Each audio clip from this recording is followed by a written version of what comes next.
there, I'm Clarence Waldron. Welcome back to another episode of Black Muse.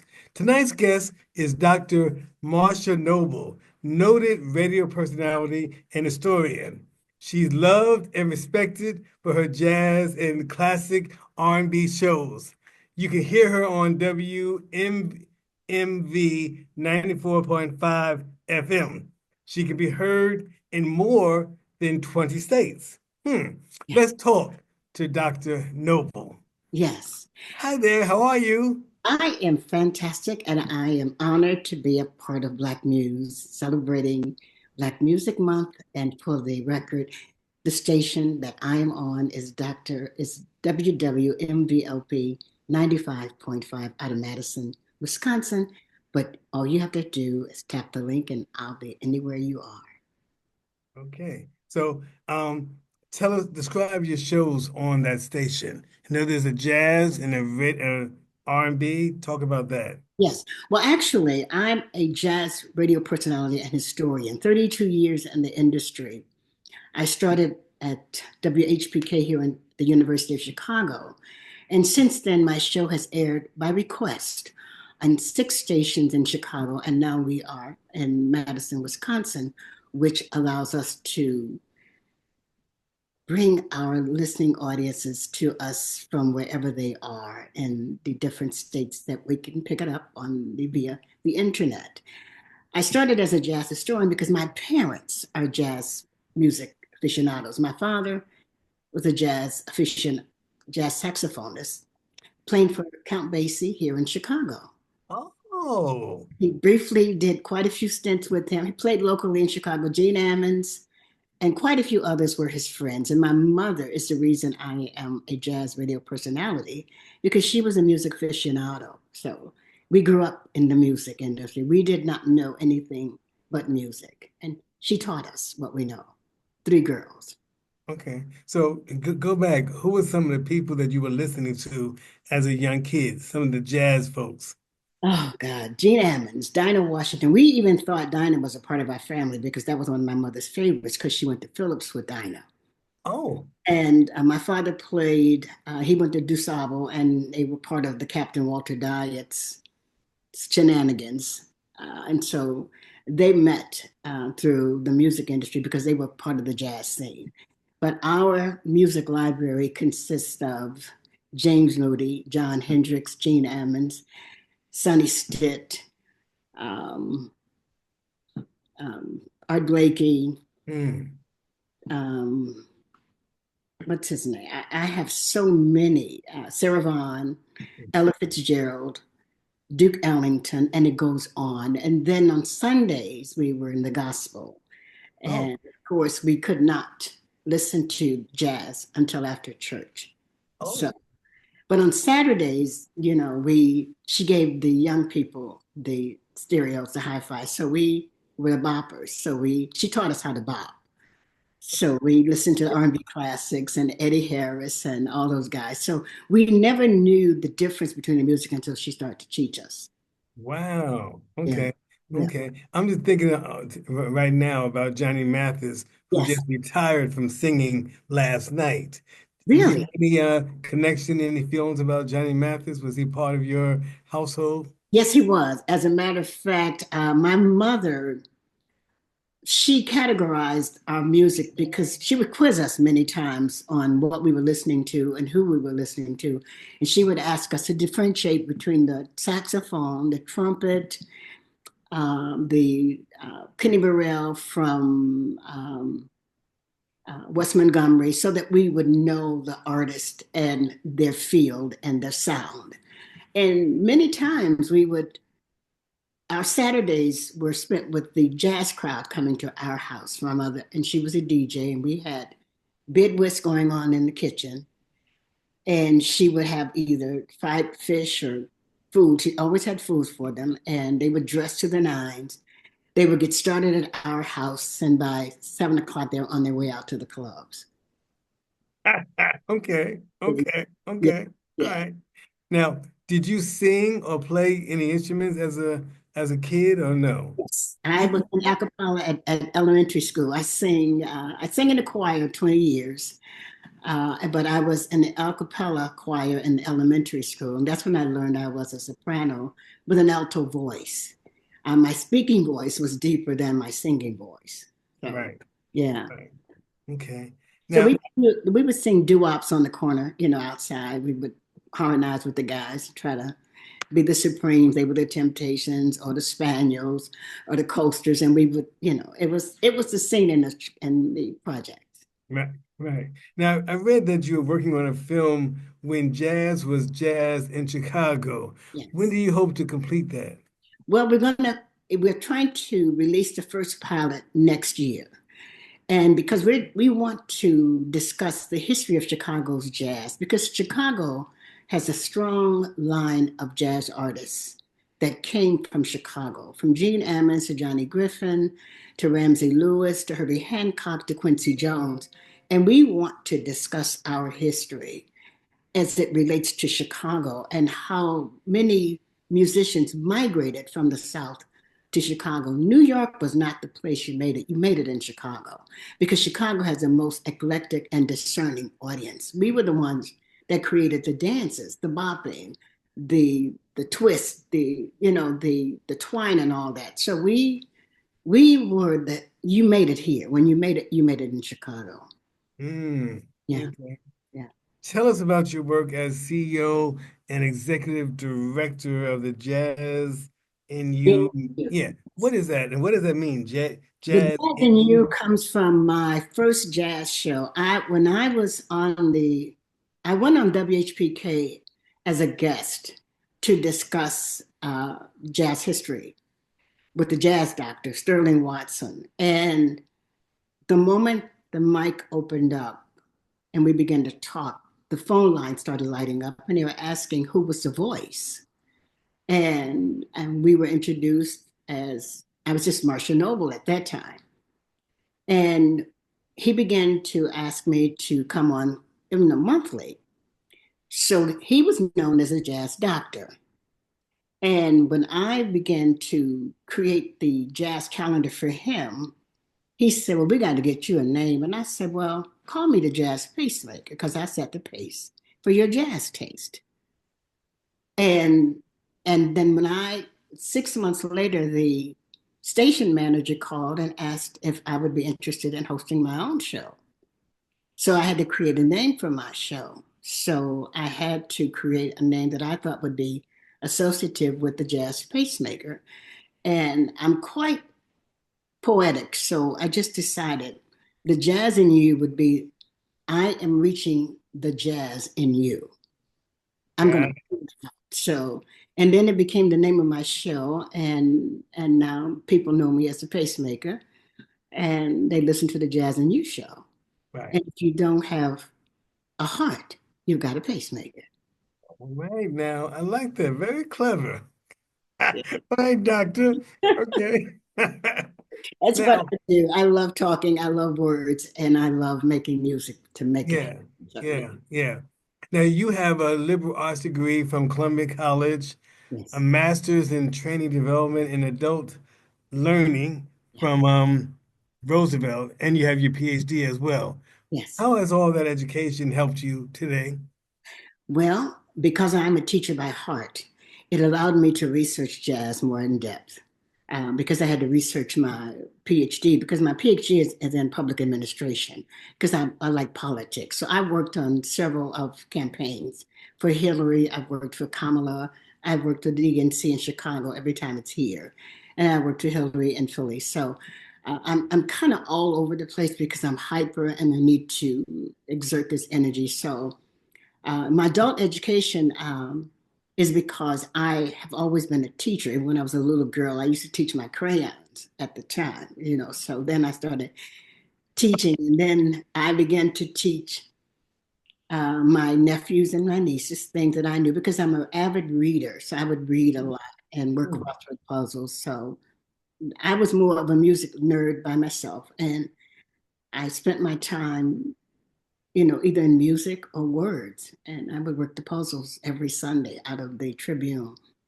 Wow. Yeah. Okay. Yeah. Okay. All right. Now, you will be placed on the Wall of Fame at the Chicago Hip Hop Heritage Museum. What an honor. What an honor. How did that come about? I love that. Well, well, I heard about them. They were doing something. They had an event someplace, and I called them and I said, "We need to talk." I said because jazz needs to meet hip hop because it's the lineage. Because the African American culture is cultivated by music. We don't have genres. There's no such thing as genres. African American music is style because it's all one family. Hmm. So gospel is the mother. Jazz, blues, R&B, hip hop, rap, that those are the children. Those are the lineage. And the genres was developed so that the other that so they could sell or market us because they didn't know how to pigeonhole us because we're that unique. And it was easier for them to identify us if they call it a genre. But we everything comes from one style. We most jazz artists has a gospel repertoire. And while blues artists cannot play jazz, jazz artists can play blues. Hmm. And so when you think about the music and the history of it, it begins to form a story of a lineage of we were slaves and we created the gospels. But at that time, it was Negro spirituals. They didn't want to call it that because other people didn't want to be considered Negroes or complicating things by doing what Negroes did. So they cleaned it up, so to speak. But gospel is gospel. It's just the good news. And jazz is what kept us entertained between gospel during slavery, between gospel and jazz and blues, we survived.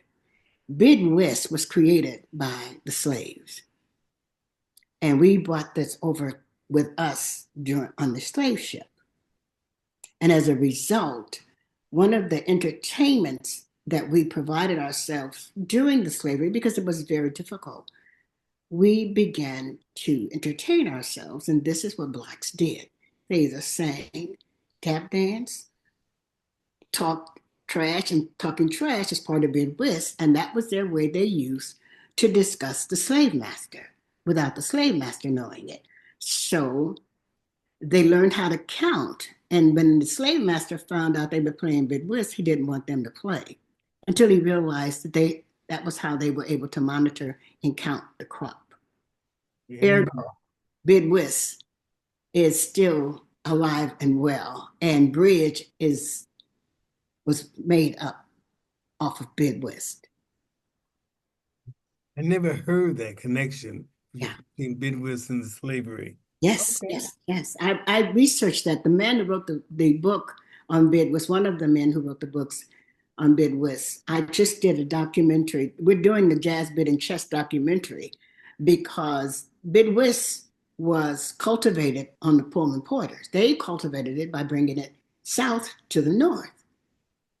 And Wow. while they were distributing the Defender newspapers, they were having people play Bid West blacks on the trains coming from the south to the north. Wow. And they migrated in Chicago, and the Pullman Porter created the Chatham area. So this is part of my research that I do, and this is why Chicago is so phenomenal to me. Yeah. Yeah. No one is doing the research that you've done. Yeah, You know what I mean? You really? yeah, No. yeah. And I researched it because it it was a rites of passage for us as children. My mother taught us Midwest at 7 years old. You had to know jazz, you had to know Midwest, and you had to know gospel. You had to know Black heritage. So on weekends, when other young girls were going shopping, my mother took us to record shops across Chicago. And we would go in record stores and she would teach us how to listen to the music with the headphones. And she began to train us about who's this singer? Know the difference between Sarah Vaughan and Dinah Washington. Dakota Staten, rarely a tribute, one of our jazz diamonds that was rarely recognized. She's phenomenal. Gloria Hmm. Lynn, they were friends. Gloria, Dinah, Ella, they were friends. So the history, I spend time reading, I spend time researching, and I want the documentary of when jazz was jazz in Chicago to be known that Chicago was the Mecca. Hmm. You didn't make it in the New York. You made it when Chicagoans gave you the heads up. Because Chicago, Gene Ammons, come on. The judge, Mm, come on. mm, Even mm. in jail, he was phenomenal. Yeah, you yeah. know and so I want to, because I want to pay tribute to my parents, because I know what I know because they taught me. My uncle was a jazz saxophonist as well. My cousin plays with Slave today. And so our family on both sides, maternal and paternal, are very musically inclined, and we either dance, sing, or all of the above. Why it is so important for us to put this history out there. We're in need of funding because, as you know, the current administration is blocking Black art, and so our organization has lost funding because it's drying up for us. They're not recognizing our grants. So I have to go back to work because I want to fund my own project. Mm. And if I have to fund it my own self, my own, I will do it. I will do what I have to do. I've retired 4 times. Ah, But the Jazz and You Music and Education Organization means the world to me. I yes, read music, yeah. yeah, And I yeah. want to teach what I know. Mm, mm. Yeah. All right. Chicago hip hop, those guys interviewed me and they said, Doc, you have to stay with us because we are learning our history. And to be able to cultivate and nurture the young people to take this ball and keep it going, that's what we do. We're supposed to pass the torch. Mm. And one of my best opportunities was when I was able to, and my thesis for my at Columbia College, I had the honor to interview the Tuskegee Airmen, one Tuskegee Airman, and we're now in the Library of Congress for the Oral History Project for the World War II. Wow. Yeah. Look at you. So you were doing great things even as a young college kid. Yeah. And I didn't even think about it. As a matter of fact, I didn't go back to college until I was in my 40s because I wanted my son. I had a son who's now a fire inspector, an electrician, and he's phenomenal. Very But nice. at Very. college, I was at Olive Harvey and I was going for psychology, but then I had to stop because I got married and I had a son, and my devotion was to my son. So I went back in my 40s and I just kept going to get all my degrees. And I knew I was a perpetual learner. So I knew I had to do it. Wow. Yeah. You are amazing. That's Okay. I can't take credit for anything. It's my mom and it's God. They taught me how to do what I do, and it works. I'm not rich, but I'm happy. I like that. Yeah, yeah, I'm not yeah. rich, but I'm happy. Very, very. Whoa. Music is everything I need. Everything. I can find it in gospel, and I end each show my R&B classics and gospel because people need to be lifted up. Jazz is never a downer. But there's sometimes a music that can be a downer, but jazz is an uplift. But R&B can either make you love hungry or make you reminisce about some heartache or whatever. But jazz, you're gonna feel the thing. Jazz, you're gonna get the instrument, you're gonna move. And those shows was created during the pandemic. Well, the Pacemaker show was created during the pandemic because I needed to do something for the essential worker because they had to go out there while we were quarantined. I had no choice. Right, right. So take a minute, describe again the jazz shows and then describe your classic R&B. Give us an Okay. example of some of the artists that you might play and why you might play them. Just sort of take us there for a minute, please. Okay. I have always been a bopper and skater, and everything we did on music. And as a jazz radio personality, everyone is not educated and or eclectic to like jazz, but 90% of the world loves R&B classics. And when you merge to do, the only way to educate is, when your mother gave you something to eat that you didn't like, she gave you something that you did like, and it was a bargain. Right, You, right. if you eat the carrots, I'll give you the cake. Oh, so I Yes. bargained. I used my mother's teaching method, and I said, well, if I'm gonna have a show and I'm gonna reach the audience, I have to reach everybody, not just jazz lovers. But what I can do is I can incorporate jazz into the R&B classics, pull the R&B classic audience in, and teach a little jazz. And then they won't know. And then they'll say, I didn't know that there was jazz, because that's how you teach. You have to merge the educational components together to develop the learning style of the learner. Okay. And so Okay. and I learned that from my master's program. So Okay. and so I created the R&B classics because the stylistic, the Temptations, the Mm. Dales, Marvin Gaye, Dinah Washington, Al Green, and it goes on. When I did that, people started calling the station asking, who was that? And the station manager called me and said, Pacemaker, can you do another show? So it started off with one show. And I said, okay, I'll do two. And then he said, well, I said, I tell you what I'm gonna do. I'm gonna give you three shows, but that's it, because I'm retired. And I'm gonna, because 2 hour shows take 4 hours to create. So I'm Sure. doing three 2 hour shows per week. So I'm in the studio almost 12 hours a week. So, It's not work. yeah, each show was 2 hours. It's 2 hours. Yeah, each show's two. Oh, wow. Monday, Wednesday, Friday, 2 hours. And every show, so that the uniformity had to be so that they could maintain the uniformity. So I made all shows start at 6 a.m. when the workers were on their way to work. So it'd be 6 to 8, at least get them there. If you Hmm.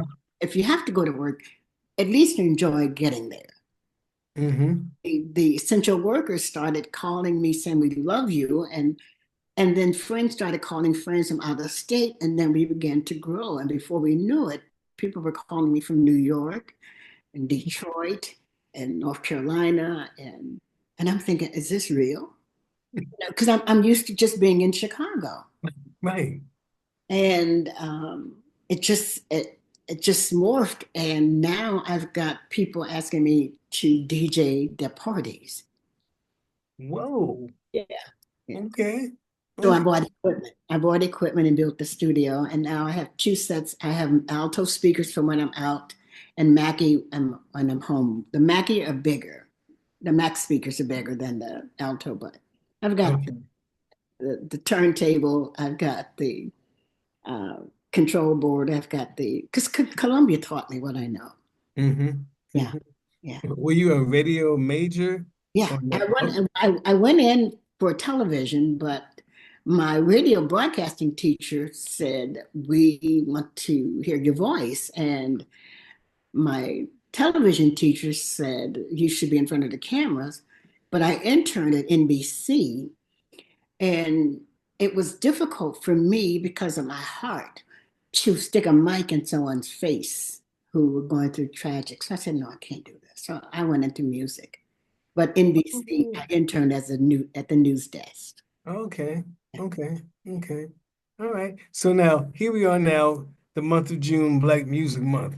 How Mhm. should we celebrate Black Music Month, Doctor? Well, first of all, you should come to one of our events called Jazz Bit and Chess, where I DJ live and we play all the music. And we but what a novice will do, that if they can't come to us, then listen to all of the music styles that you know, and if not, get to learn them.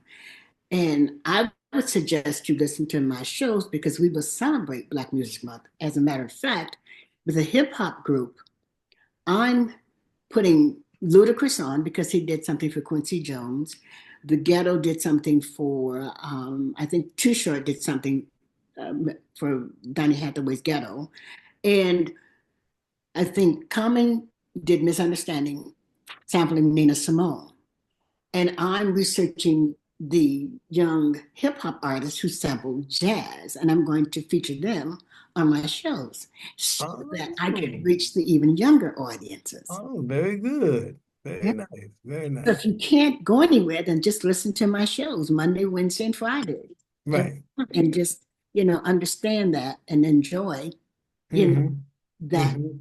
those teachable moments, because I will be discussing Black Music Month and how it was created. Right. Yeah, Right. yeah, That's great. That's yeah. great. So now what's next for you? What are you working on? What's coming up down the line? We know Well, about the film. We know that's coming. yeah.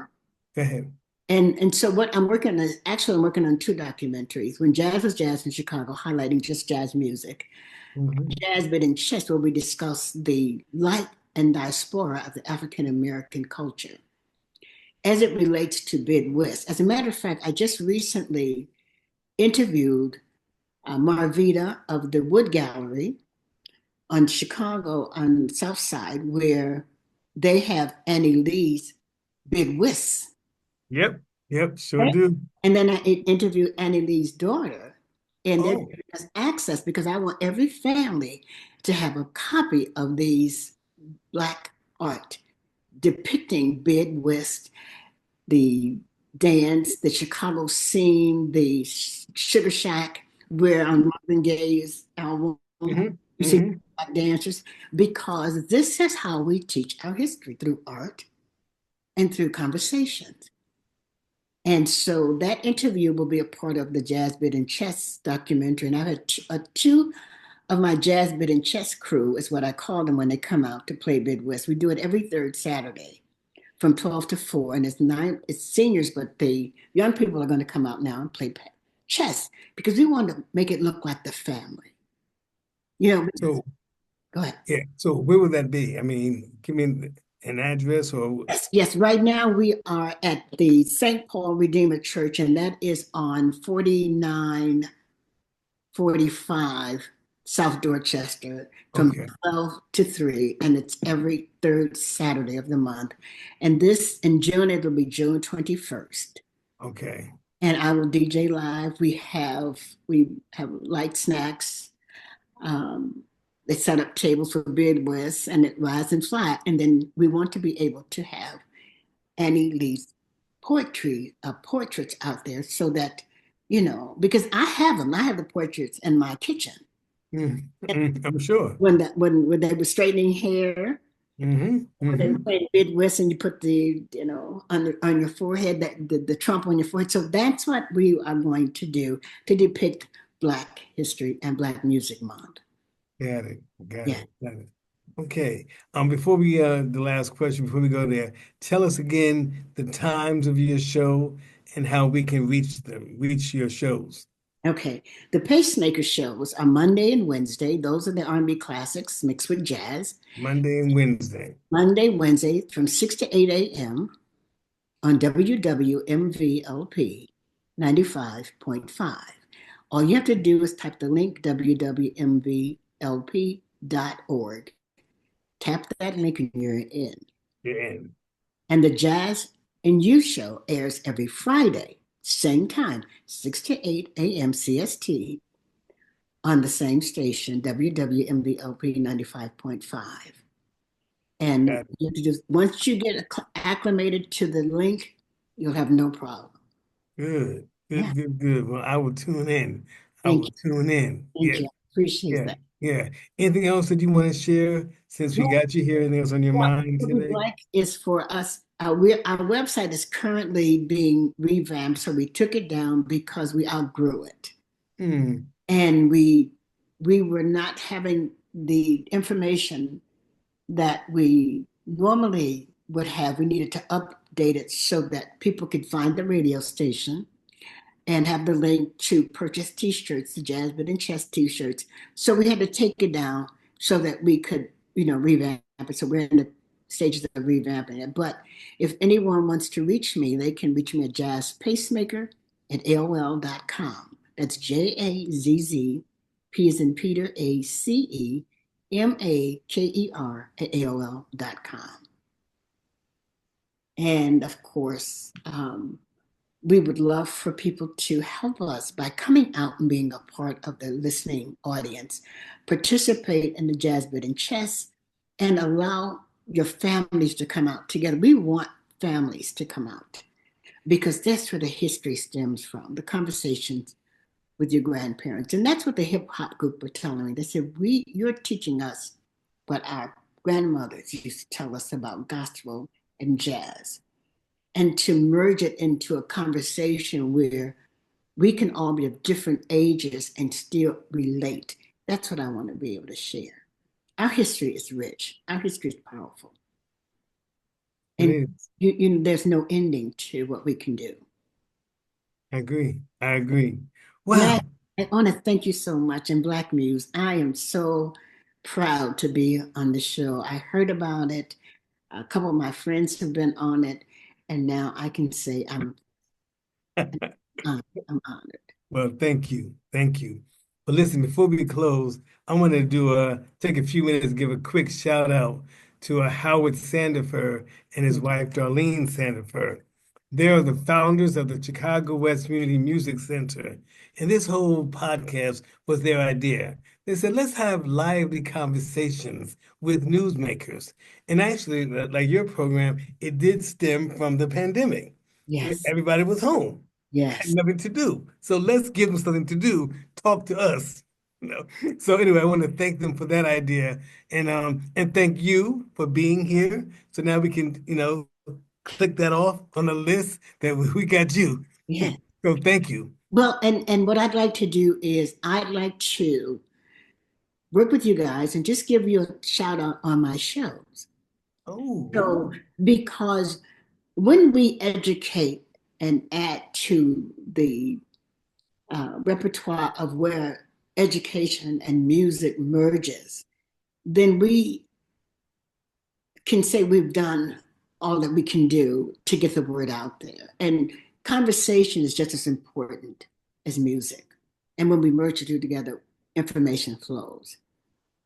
I like that. Okay. I like that. Thank That's you. cool. Thank you. That's cool. Thank you. So everyone, please click like and subscribe. Please Please. click like and subscribe, and I'll see you here next week. Thank y'all.